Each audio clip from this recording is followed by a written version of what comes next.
Assalamu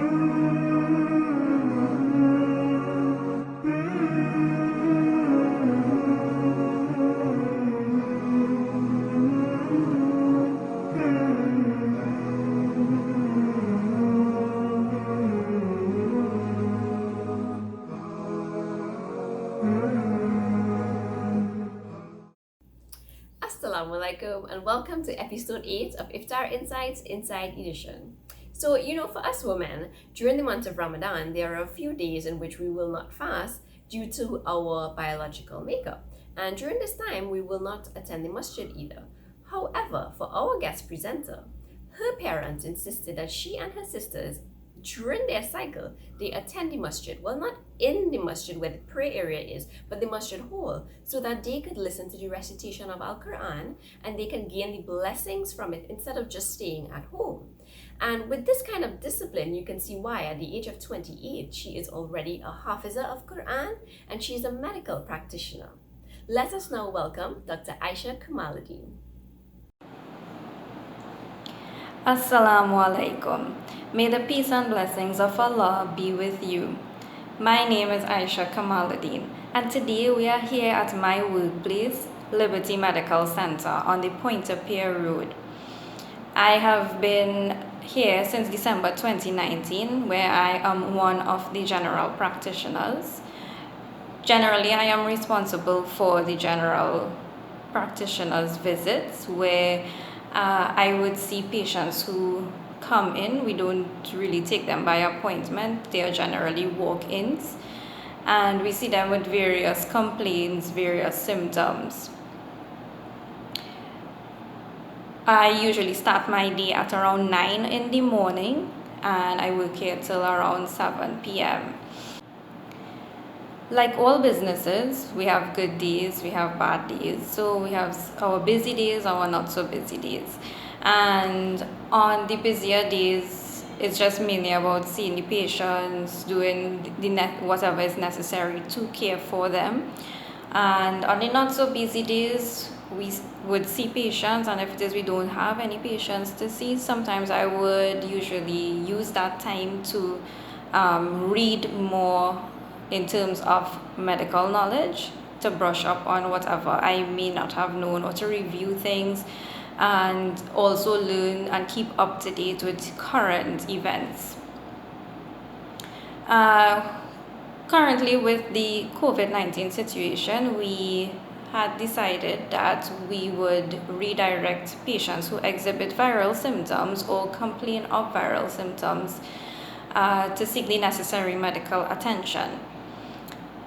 However, a certain level of uncertainty was still there with regards to the asymptomatic patients.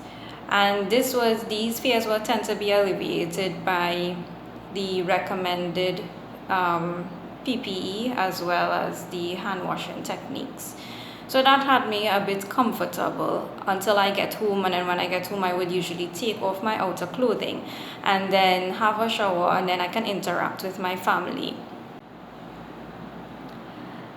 This is my first Ramadan here at Liberty Medical Center, and it's also my first Ramadan in private practice.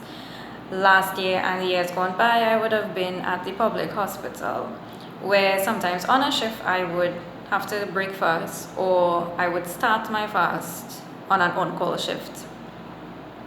It could have been difficult sometimes, but I would say that we have a lot of tolerant as well as understanding non-Muslim doctors out there, and they know that you have to break your fast or start your fast, and they would generally give you that time and take over for you in that couple 10 minutes or 15 minutes just so that you can have something to eat. And it was one of the things I would generally admire about my co-workers, because they never left me to go hungry to start a fast then. As Muslims, we all look forward to the month of Ramadan. I mean, who doesn't, right? Because it's such a merciful month. It's a month where we get to have a stronger connection with Allah. And as a child growing up, I would have started to fast from around the age of 7 or 8 years old, where I would keep like probably a couple hours or half days.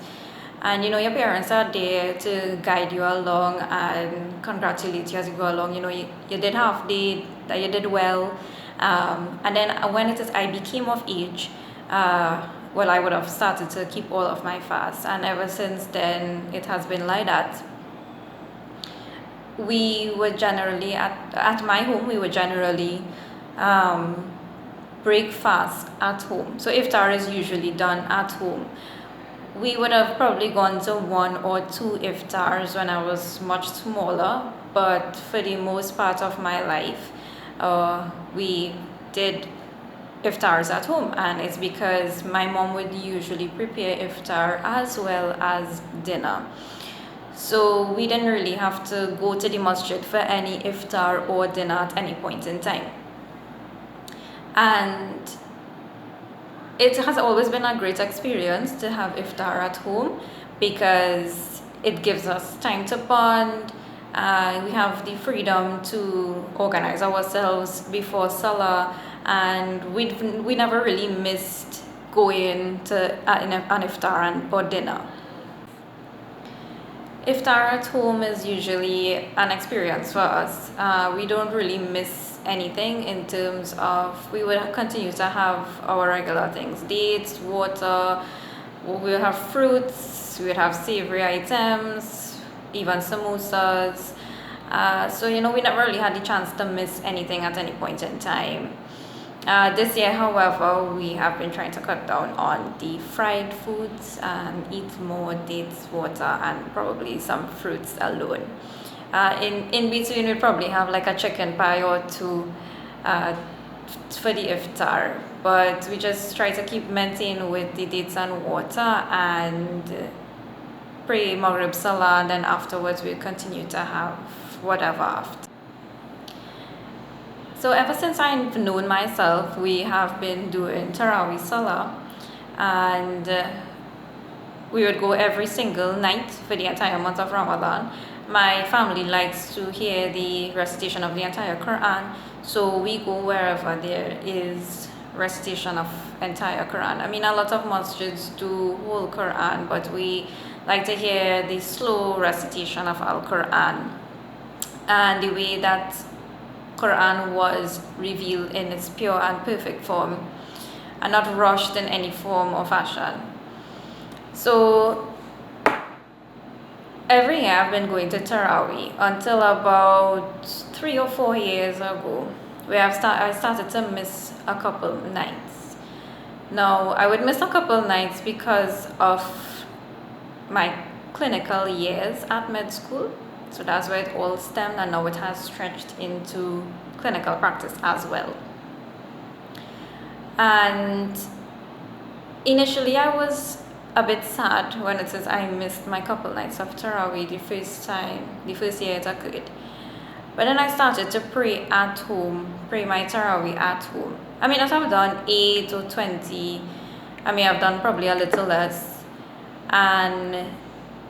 But no matter how much less it was, I would have still felt fulfilled, because when it says I pray 2 rakah by myself, I actually know that I would have concentrated in my 2 rakah. I am forced to concentrate because now I have to read on my own, and it takes a bit of self-discipline as well. But I realized that it was one of the better forms for me personally, and I really enjoy standing in prayer at night by myself. Not that I do not like standing in congregation in Taraweeh. I still like to pray in congregation at the masjids. It's still good to interact with your fellow Muslim sisters, but I much prefer being at home, honestly. So this year, when the restriction was put that you can't congregate at masjids for Taraweeh Salah, for me it was no shocker. It also, it was a comfortable situation for me. I didn't have to adjust or adapt to anything. I was already in tune with it. However, for my family, I could see that it did take a bit of a toll on them, because like I say, as long as we've known ourselves for the past 28 years, we have been going to the masjid every night for Tarawih in the month of Ramadan. And even at the times when it is us women cannot pray, we would still go and actually listen to the Quran being recited. So I could definitely understand that for my two younger siblings, my two younger sisters, as well as my mother and father, it would have been difficult for all of them, because they generally do not miss Tarawih. It has only been a couple of days since Ramadan has started, and that I've been here at Liberty. So it's new, but it's not much to adjust to. Sometimes at the end of the day, I would feel tired, depending on how busy we are. And these past couple of days have been pretty busy. So I would feel tired around 4 or 5 in the evening. But then somehow or the other, Allah gives me the energy and the strength to continue to move on and press on until 7 p.m. when it is I would leave. Because of being in private practice now, I actually do have the time to read my Quran, read my du'as. And one of the things I actually wanted to do personally this year was to read the English translation of the Quran. For the past couple of years, I've been reading the Quran cover to cover in Arabic without fully understanding what I was reading. So I decided this year that I needed to change that so that way I could understand and have a clearer understanding and meaning for it when it is I actually pray my salah. So I have been trying to read the English translation, especially while I am on work. However, in between seeing patients, or whenever it is I have any free time. In terms of praying salah, that has become easier now in private practice than at the public hospital. I would pray my salah because it only takes 5-10 minutes at most, so I can pray in between seeing patients. However, if it is I have an acutely ill patient, I would see the patient first and then pray my salah later on. But generally, I get to pray my salah in its prescribed times, so that has not been a problem whatsoever.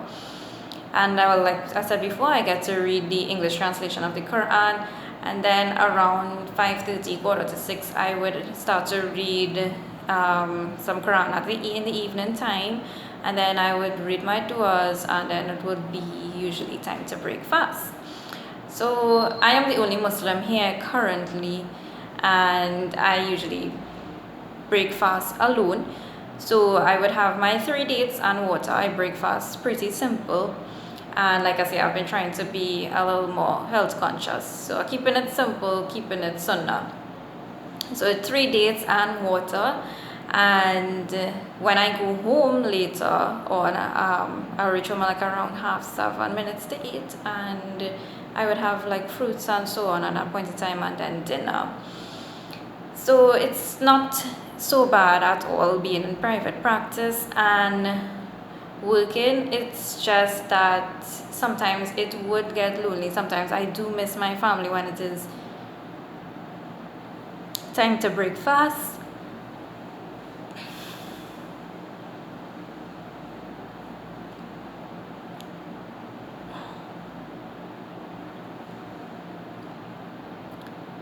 Sorry.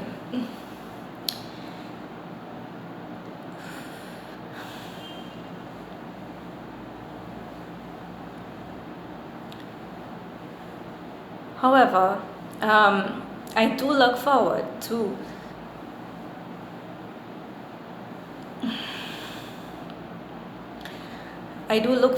weekends with them. I do look forward to breaking fast on a Sunday with them.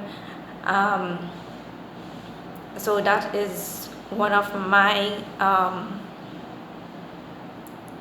greater expectations on a Sunday, just to be with them, break fast with them, pray with them, and it actually is one of my greatest joys.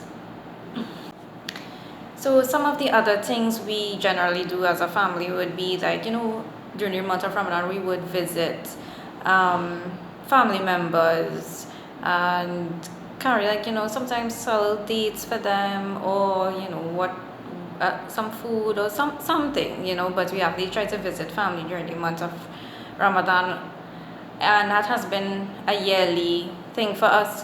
However, this year, due to the restrictions, we are not able to do that, as well as because of my weekend schedule. But we can, due to WhatsApp calls and voice calls and so on, we can still connect virtually. So alhamdulillah for that, because without that, I don't know how many of us probably would have survived. I would like to thank Asma and Fazir for this opportunity, for also bearing a lot of patience with me. And, I do not speak for, I do not represent all of the doctors in Trinidad and Tobago. However, this is just my perspective and how it is I saw Ramadan and how it is I still see Ramadan. I would like to thank everyone. I hope you all have an enjoyable Ramadan and a safe one. Ramadan Mubarak. Assalamu alaikum. Assalamu alaikum and Jazakallah khair to Sister Dr. Aisha Kamalodeen for a very unique perspective and some very heartfelt thoughts and memories as it pertains to her unique family culture that surrounds the observance of the holy month of Ramadan, inshallah. Today, the 8th day of Ramadan 2020 means that it is a Saturday here in Trinidad and Tobago, and as such, it is one of 2 days where the good doctor gets a chance to break the fast with her family. So we thank her for her perspective and for her insights. We wish her a safe journey to her home, wherein she will experience, I'm sure, an immense amount of joy in breaking the fast with her family, whom she spoke so dearly about.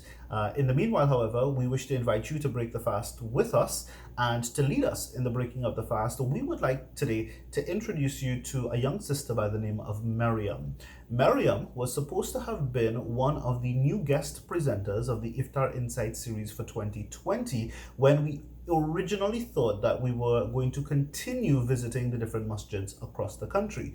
Maryam in particular would have been the person charged with spearheading our kids segments, where we would, one, seek to highlight what are some of the activities outside of maktab that happens at the various masjids as it pertains to kids, and two, we were hoping that this segment would have caused or inspired masjids who did not yet have such a system or setup in place for this next upcoming generation to start thinking about it or implementing it as well.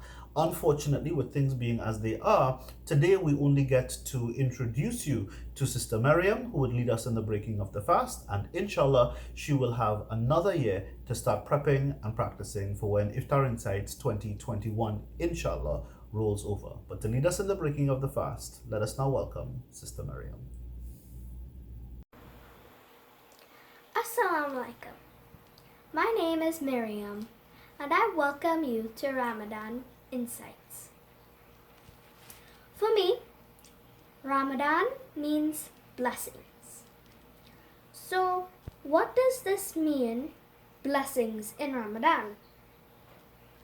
For example, if I perform a good act or deed during Ramadan, the blessing derived is 70 times more than doing that same good deed in any other month. I am now encouraged to do more good deeds during Ramadan, such as praying extra, helping mommy and dad around the house, helping the elderly, such as my nanny, and others in my community. May we continue to perform good deeds for the pleasure and blessings from Allah subhanahu wa ta'ala. This year, Ramadan is so different from last year. For me, as we are unable to attend mosque every night, to not be with my friends, family, and fellow Muslims for the breaking of fast and the praying of Tarawih Salah. I am happy though to be doing iftar now with my parents as well as praying together. One of my favorite dua is taken from Surah Al-Mu'minun as follows. Rabbi a'udhu bika min hamazati shayateen. This means, my Rabb, I seek refuge in thee from suggestions of the evil ones. To Allah subhanahu wa ta'ala alone do we worship, and to Him do we turn for help. May Allah continue to guide us on the right path. I wish everyone Ramadan Mubarak.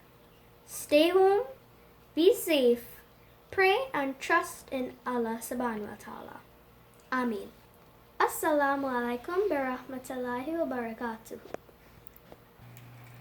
Bismillahirrahmanirrahim. Bismillahirrahmanirrahim.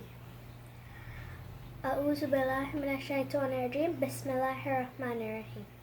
Alhamdulillahi rabbil alameen wa akibatu lil muttaqin wassalatu wassalamu ala rasulihi Muhammadin wa alihi wa ashabihi wa ali baytihi wa azwajihi wa zurriyatihi ajma'in bi rahmatika ya rahimin. Ameen. Bismillahirrahmanirrahim. Ya Jamilu ya Allahu ya Karibu ya Allah. A'udhu billahi minash shaitanir rajim. Bismillahirrahmanirrahim. Alhamdulillahi rabbil alamin arrahmanir rahim maliki yawmiddin. Iyyaka na'budu wa iyyaka nasta'in. Ihdinas siratal mustaqim siratal ladzina an'amta 'alaihim ghairil maghdubi 'alaihim waladdallin. Amin. Bismillahirrahmanirrahim. Allahumma salli ala Muhammad wa ala ali Muhammad kama sallaita ala Ibrahim wa ala ali Ibrahim innaka Hamidum Majid. Allahumma barik ala Muhammad wa ala ali Muhammad kama barakta ala Ibrahim wa ala ali Ibrahim innaka Hamidum Majid. Subhanaka la ilma lana illa ma 'allamtana innaka antal alimul hakim. Rabbi yassir wa la tu'assir wa tammim bil khair. Bismillahirrahmanirrahim. Rabbi a'udhu bika min hamazati shayateen. Rabbi a'udhu bika min hamazati shayateen. Rabbi a'udhu bika min hamazati shayateen. Allahu Akbar, Allahu Akbar, Allahu Akbar. La ilaha illallah Muhammadur Rasulullah sallallahu alaihi wasallam. I am now going to break my fast, so this is the niyat I will say to break it. Bismillahirrahmanirrahim. Allahumma laka sumtu wa ala rizqika aftartu. O Allah, for thy sake have I fasted, and with thy provision of food I will now break the fast. Ameen.